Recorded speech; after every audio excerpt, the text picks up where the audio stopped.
Welcome to Learn or Be Learned. We've been working on this project for a while now, and we're finally ready to share it with you. It's been under works for a good minute, and if you're on YouTube or Spotify, congratulations, you're watching the first video podcast of Learn or Be Learned.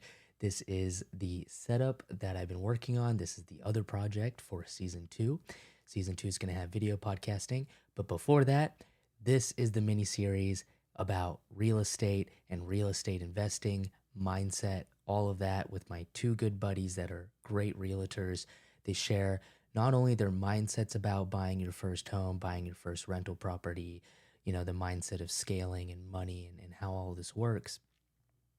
But it's also the first time that we got to do a big project together, got to do a whole video podcasting, and I learned a lot. That's kind of why that's why everything's been so inconsistent, I could say. So, I appreciate your patience and your support and, sharing these videos and episodes. And I'm really excited to share this with you guys, honestly. And, please let me know what you guys think. And, without further ado, let's get right into this mini series, 6 episodes. We actually recorded them all in one batch and, rookie mistake, live and learn, but I cut them in segments, but I didn't properly address the ending of each episode. So some of the episodes have all right, catch you in the next episode. And then some of them are just cut right there abruptly. So, live and learn, but I think it was still really awesome, which I'd love to hear what you guys think. And, without further ado, let's jump right into it. Thanks. I would really say abundance or scarcity is a mindset. It's actually not a resource. It's not about resources, which is really interesting, right? Because usually you have scarcity or abundance in terms of resources. Let me give you some very obvious examples, and I'll give you some more nuanced examples. Obvious example, right? I think we would have seen, or heard stories of children of very affluent families calling dad for money, right? They would have gotten to wherever they're at on a private jet, and they're like, I need more money, right? They have a scarcity mindset, even though their family might have a lot of resources. And you see the opposite, right? We've seen that in other countries, especially, right? Maybe Latin America and Africa and parts of Asia. Some of these countries are economically just not as affluent, but they're really happy. And there's countries like, I think it's Bhutan, if I'm not mistaken, that measures their country's success not by GDP, but gross domestic happiness index. Interesting. How happy are the people? Because they're like, we're not focused on economic growth. Our people have whatever they need to live. Yeah. How happy are they? Yeah. Mm-hmm. And pardon me if I got the country wrong, right? But that tells you about abundance mindset. That whole country has an abundance mindset. Mm-hmm. It's not about money in the bank or precious metals or economic trade routes. How happy are people? Because they kind of get to the end of it, right? You might agree with me, what is the purpose of religion, right? It's for clarity and ultimately seeking a good set of values. And sometimes people lose the tree for the forest, right? Or forest for the trees. I'm really bad with metaphors. I keep butchering all of them. The point is that sometimes people forget the end goal of religion and focus on the rituals. Right. And similarly, right, you forget the end goal of, what is resources supposed to do? It's supposed to provide for you so you can be comfortable and then happy. Mm-hmm. Some people are just like, then I'm just going to be happy, right? I have to say, continuing off of what he mentioned and connecting it to real estate is he mentioned what's the end goal, and we think about in real estate, at least for me personally, it's when I talk to a client, I'm always thinking about, what is the end goal here? Is it just that closing table and that is it? But for me, it's there's a story after that. I will know a typical average homeowner will live in the house for 30 years. And, if you think about it, I want to live there for 30 years too. I want to be in that community. I want to be part of them. I want to get involved. And I think about the memories, the experiences, the birthday parties, the late night drinks, the late night conversations, the buffet that we're going to go out. All those personal memories that could happen in the future. I'm that's the end goal. So it's it's just that experience of living. You mentioned the gross product. What is it? For the Tibetan people, basically for the experience. No, sorry. I think it is Tibet. Did I say Tibet? You did. I said Bhutan. Oh, Bhutan. Oh, sorry, my apologies. I thought you said Bhutan. I don't think Tibet. Okay, my bad. So Bhutan. So Bhutan, right? Domestic happiness. Yeah, gross domestic happiness, right? Yeah. So there's a promoter score that I learned. This is a score or metric that I learned from one of my clients who turned to a really good friend. He mentioned one simple act that I did rated my level of promotion of happiness for his service. So the term is called NPO. Or NPS, Net Promoter Score. It's called Net Promoter Score. Do you guys know what that is? I'm very familiar with Net Promoter Score. And that was my first time learning it because based on the action. You should just quick refresher of what it means for the people listening. So Net Promoter Score basically says you, in the most layman terms, going above and beyond than what is expected of you. So let me give a little bit more of a mathematical definition of Net Promoter Score. So Net Promoter Score is when you provide a service, you ask people, are you happy? Are you neutral? Are you negative? Right? Thumbs up is +1. Meh is 0. Minus is -1. And, some of these indexes get very complex because they weight them, right? Negative is 3, positive is 1, because that's really how, behavior is working. But for our sake, let's just call it 1, 0, -1. I provide a service. Both of you are there. You like my service. You say you don't like my service. I have a Net Promoter Score of 0. +1, -1, 0. And the idea is that it's on a -100 to a +100 scale. And most large businesses just aim to be positive. They're not even shooting for a right, number. Most airlines and a lot of banks are just negative. And these are big businesses that we know. But that's just because people who are unhappy tell more people than people who are happy. Mm-hmm. So Net Promoter Score is how many people are net promoting your business with good messages, as opposed to maybe a net negative score, I guess. Right. Who's tearing down your business with, you lose it because of a bad reputation. It's essentially measuring your reputation and customer satisfaction on a holistic scale is Net Promoter Score. And you can put a number to it. And it's a great number to measure your customer satisfaction is one, as well as growth in certain industries like training and development, and very customer service oriented or any service oriented industry. Back to you. So if you want the mathematical definition, go to that timestamp. But I think that's actually very, very interesting because I truly did not know that was a breakdown. But that sums up because if you think about what they're measuring, it is the customer's reaction to the service, right? And what I said was going above and beyond in terms of my perspective. When you go above and beyond the person who's providing the service, then the customer is happy with the service you provided. So you get +1 or -1 or 0 is he didn't go that far. And for me, when he talked about the NPS and my client was talking about it, the service that I just genuinely thought it was the right thing to do was cleaning their home before they moved. And I was like, that is something that should be taken care of. They shouldn't have to worry about it. They have headaches of having to move in. All that stuff should be taken care of. So it should be just them getting the keys, moving in, clean home, settled in, right? And that process of thinking that extra thought was what established our relationship even more. And those are the things that's the end goal is for me, right? It's those memories, those conversations, because that will eventually blossom up. We talk about not wasting. You mentioned not wasting people's time. Last thing we have in this world is our time. That is literally running out the moment we were born. And if you think about it, respecting it and making about having a scarcity mindset. Oh my God.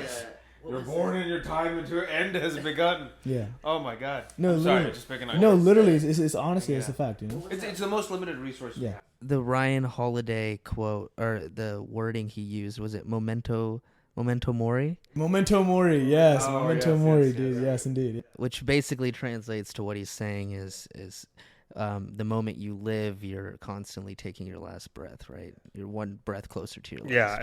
The longer you live, the closer you are to death. And the thing about it is we're in the present, right? There's I'm gonna quote Kung Fu Panda. Oh, I love Kung Fu Panda. There's the scene where he talks about the past, the future, and the present. The present is what we have because it is a gift, right? And I think about this, it is true.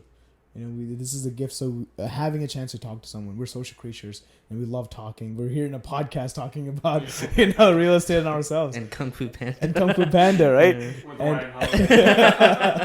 Yeah. And it's building up the story of who we are at the end of the day. And I think these are the things that I look for at the end of the day. It's like I got into real estate because I want to change the name. I want to make the brand be more valuable. And at the end of the day, tell a good story when you're like at the end of it. Yeah, absolutely.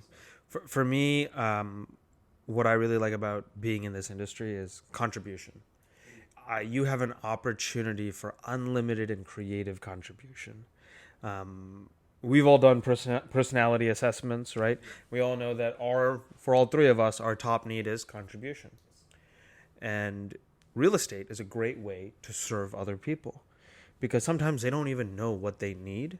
And for you to go figure it out and then deliver it to them, it's like a game. It's exciting for me, and it's value for them. And it's a win-win relationship. I get to solve a puzzle, and it's a fresh puzzle, every client. Sometimes multiple puzzles per client, right? Depending on the situation. I would argue you could say that for, I guess, just about anything, right? It's like any business? Yeah, any business, something like that. So what would make real estate unique in that aspect for you? Everybody needs real estate. And so it's every common person needs real estate. You need a place to live. You need an apartment to rent, a house to buy.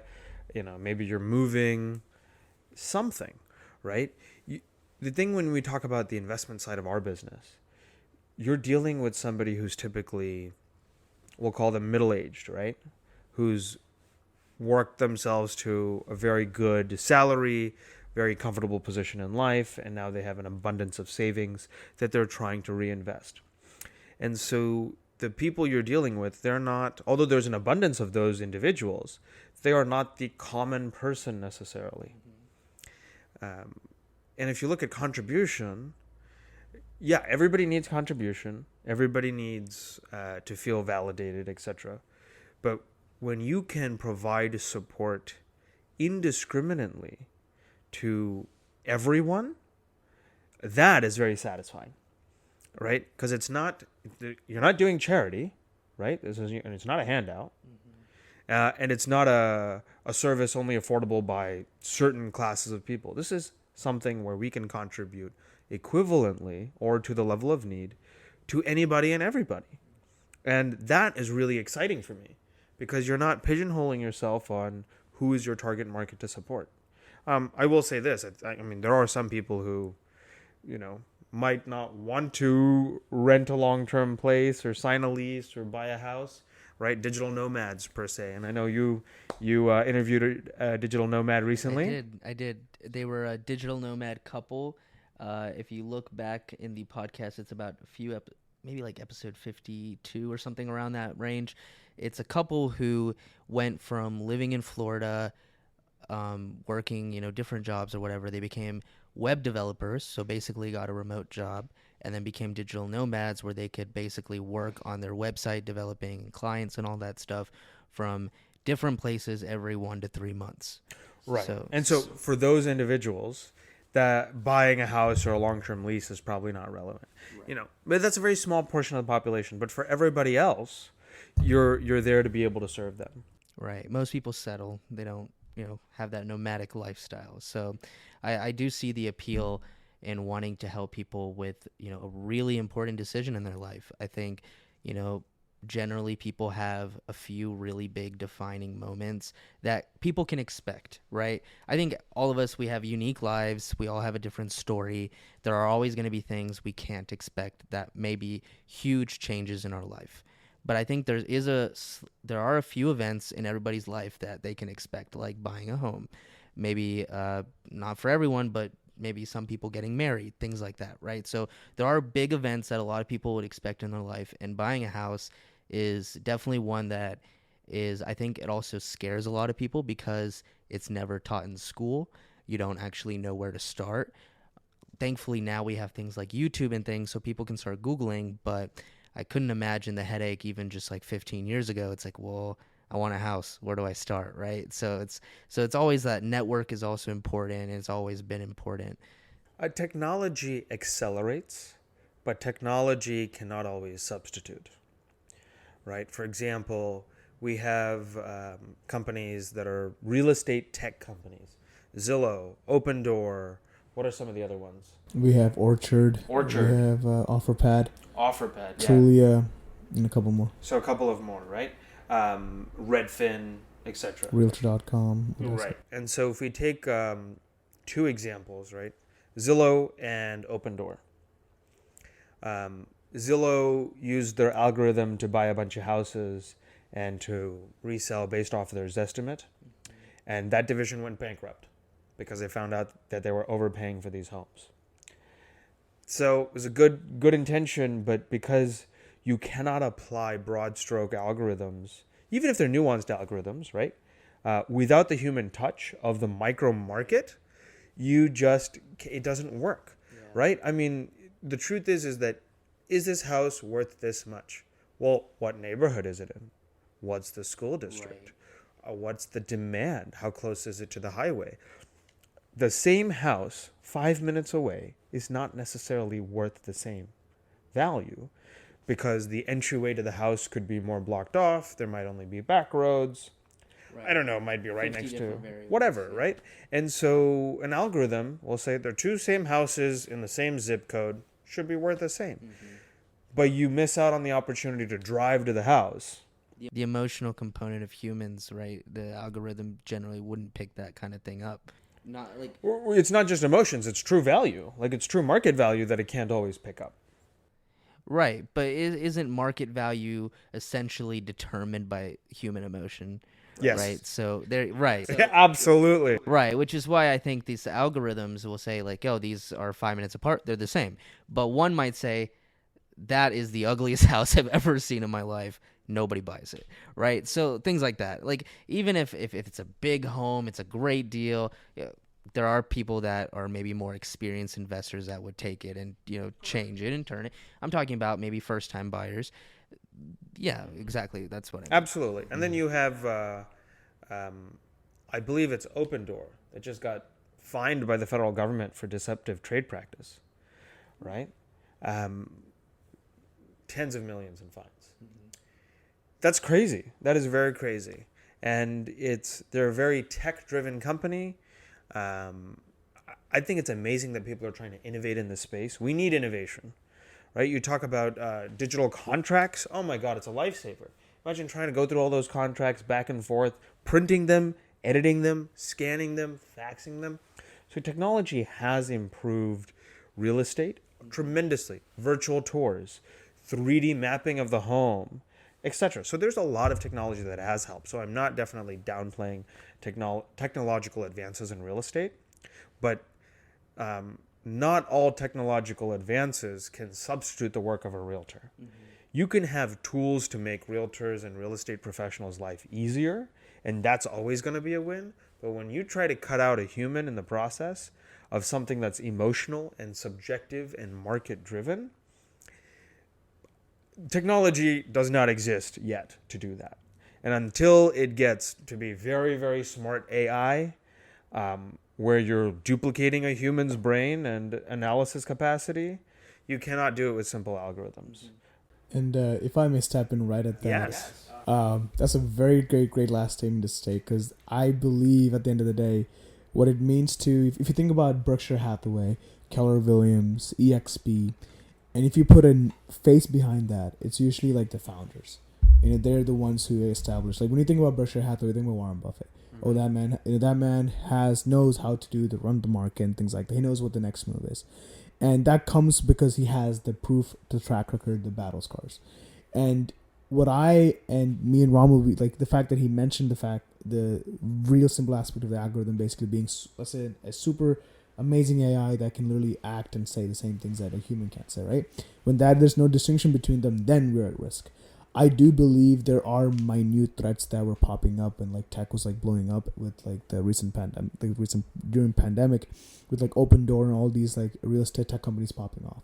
And now all of them are struggling because they didn't understand the fundamentals of what it means to be in real estate, which is, face to face, getting there, and homes are not going to sell as fast. It's not like every 4 days your home's going to go on for sale and then come back under contract. Now it's taking almost 2 months for a home to go under contract in Austin. When literally 2 months ago, within 4 days, you had a home that was like gone.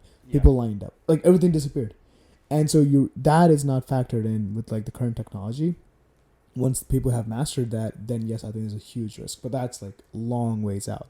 Because just to imagine a Ramu and a Nithin software, right, that can imitate, that can give the same type of consulting, that is very hard. Like even we have Google that can't even translate sometimes to the way we want it. So there's like kings of technology that's missing.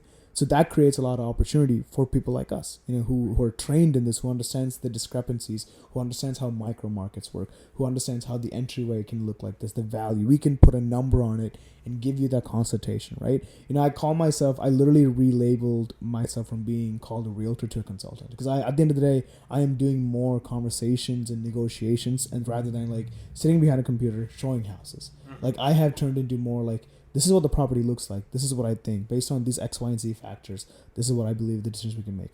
What do you think? And then based on that, have a conversation. And that is where we really step into to show our true form. That's what a realtor gets paid for. It's also finding out what your clients value and delivering that value. Precisely. Non-negotiables. Right. And it changes for everybody. And also advising them on where they need to compromise. For example, I have a client right now that's very much into luxurious fixtures in the house. So they keep looking at all these homes that are very luxurious, which is great. We toured a house once and they were kind of scratching their heads. And I was like, this house looks beautiful. And they're like, oh, I don't know if it's luxury. And I just started pointing stuff out. And I was like, you see there's an entryway or a passageway for the back door. That's extra. There's an extra entryway for the master bedroom.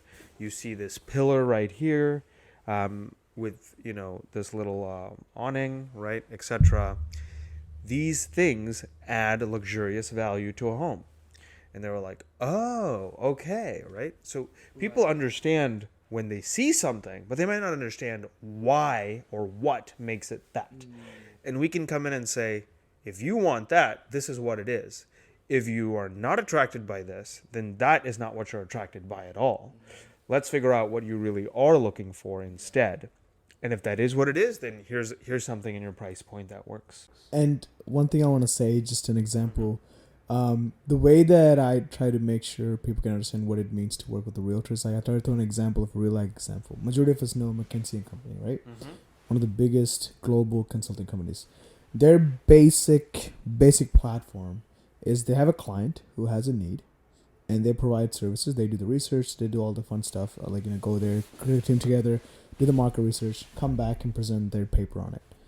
Real estate consultants, right, us like real estate agents, we're simply that same thing. Mm-hmm. There's a client who has a need. I want to buy a house. Very basic. The need might have like need A, need B, need C, like A to Z, different things that they want, but there's a basic need. And our job is to try to understand how can we get to them to the need, and here's the property for it. And that's literally what we do. There's nothing more complicated than that. And it's like sometimes can I add to that complication? Yeah. Right? We often hear people saying, well, what are your requirements? 90% of the buyers we work with, the first meeting, they're like, I want a house. Yeah, I know that. I mean, obviously we're respectful, right? What kind of house? A good one, or a big one, a blue one. Right? And everybody says the same thing. A good school district in the backyard, right? Okay, well, let's define that. What is a good school district to you? What is a good backyard for you? What are your other requirements? Most people don't know what they want. Being able to talk to somebody and understand what their lifestyle is, what their future looks like, and where they are in their stage of life, and making recommendations and going back and forth to clarify those requirements is the big step, right? It's like what Abraham Lincoln said. Step number one. He said, if you give me an hour to chop down a tree, I'll spend 45 minutes sharpening the axe. There are no bad answers. There are only bad questions. So if we know exactly what we're looking for, it's easy the other way around to make. Sorry, I didn't mean to cut you off. I think you meant there's only bad answers, not bad questions. Or did you mean the other way? I meant the other. No, I said what I meant. There's bad questions. It is true. Like I can. Yeah, let me. So this is not to be confused with school where the teacher says there's no dumb questions. That's not what I'm talking about, right? Okay. There are no dumb questions, but if you talk about good questions or bad questions, let's talk about it in a purely psychological standpoint, right? If you're in an emotionally distraught state, and the question you ask for yourself is, what's wrong with me? Your brain is a very complicated computer. It will find a great answer for what's wrong with you. But if you ask yourself, what can I do to feel better? Your brain is a very good computer. It will find a great answer to make yourself feel better. The answer is typically a byproduct of the question. Right. Most people, there's a great book called Question Behind the Question. What is the question behind the question? Often people will ask you a question, and in real estate, you'll understand this very quickly. You'll start answering all the things, and then they'll ask you almost the same question again. And you're scratching your head like, I just explained it. Because that's not actually what they're looking for. They either don't know how to state what they're actually asking, or they think it's a lead-in question to soften their actual real question.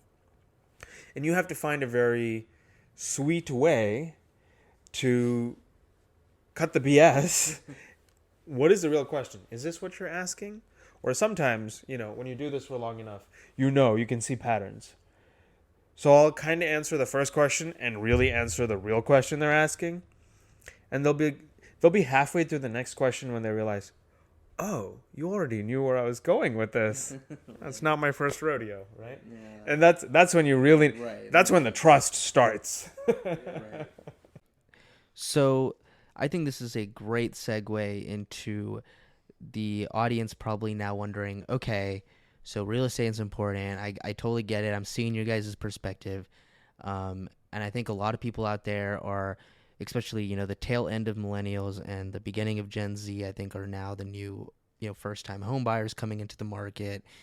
What are the steps that someone should take when buying a home?